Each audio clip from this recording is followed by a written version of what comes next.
नमस्कार दोस्तों, मीन राशि के जातकों के लिए आने वाला समय बेहद खास होने वाला है, क्योंकि अब तक राहु मूत्र अवस्था में था, लेकिन 2 सितंबर से यह मूत्र अवस्था से जागृत हो चुका है।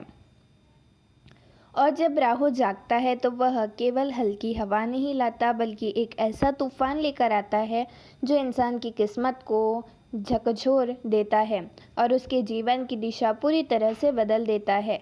यह कोई साधारण घटना नहीं होती, बल्कि यह वही पल होता है जब इंसान की ज़िंदगी में नए रास्ते खुलते हैं, कुछ पुराने रास्ते बंद हो जाते हैं और परिस्थितियाँ ऐसी बनती है जो अगले कई वर्षों तक असर दिखाती है। मीन राशि वालों के लिए यह जागरण आने वाले पूरे साल 2025 और 2026 तक गहरा प्रभाव डालेगा।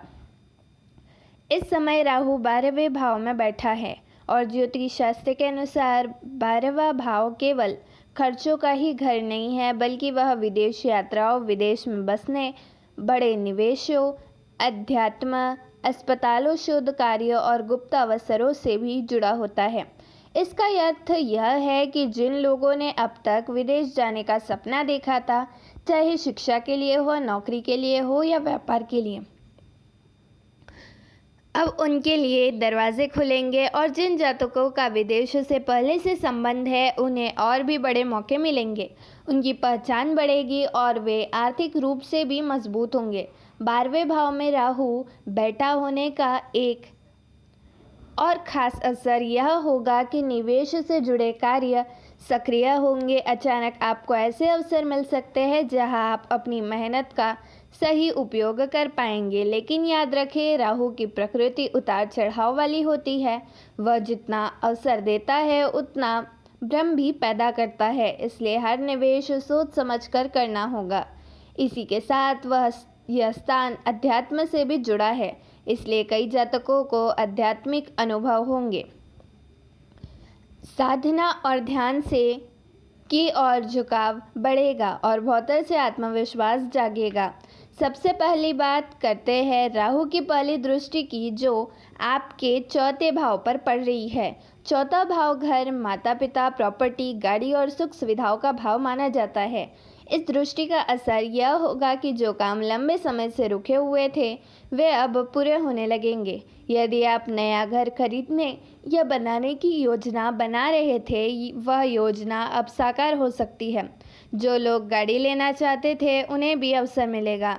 प्रॉपर्टी से जुड़े विवाद जो वर्षों से चल रहे थे, अब सुलझने लगेंगे और माता की स्वास्थ्य में सुधार आएगा। घर परिवार का वातावरण पहले से ज़्यादा शांत और सुखद होगा और आपके जीवन में स्थिरता आएगी। अब चलते हैं राहु की दूसरी दृष्टि की ओर, जो आपके छठे भाव पर पड़ रही है। छठा भाव नौकरी, करियर, मुकदमे, शत्रु और रोग का घर माना जाता है।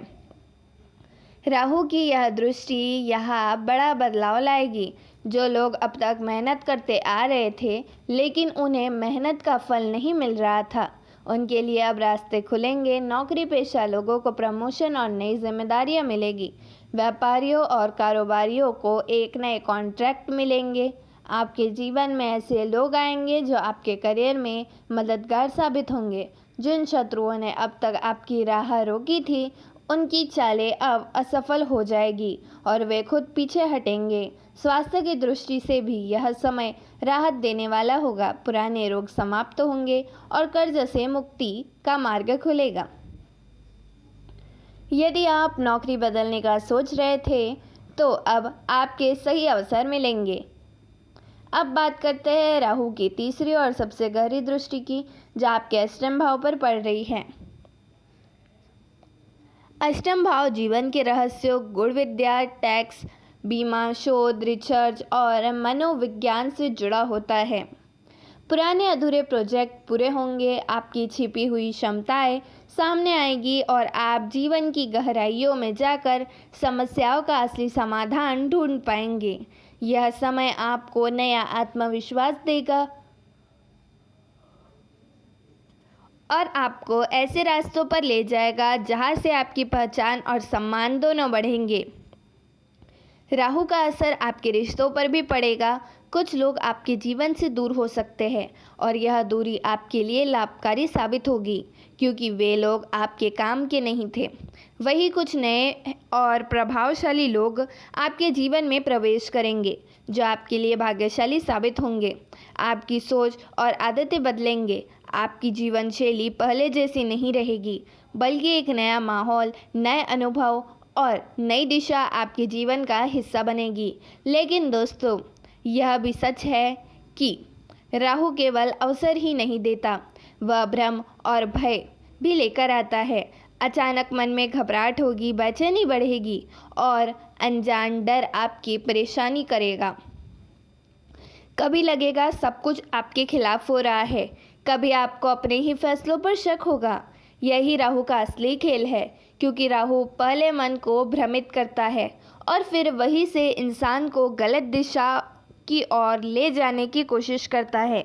इसलिए कहा जाता है, राहु को जीतने का तरीका यह है कि इंसान खुद को सकारात्मक रखे, डर और नकारात्मक सोच से दूर बना रहे, धैर्य के साथ सही समय का इंतज़ार करें।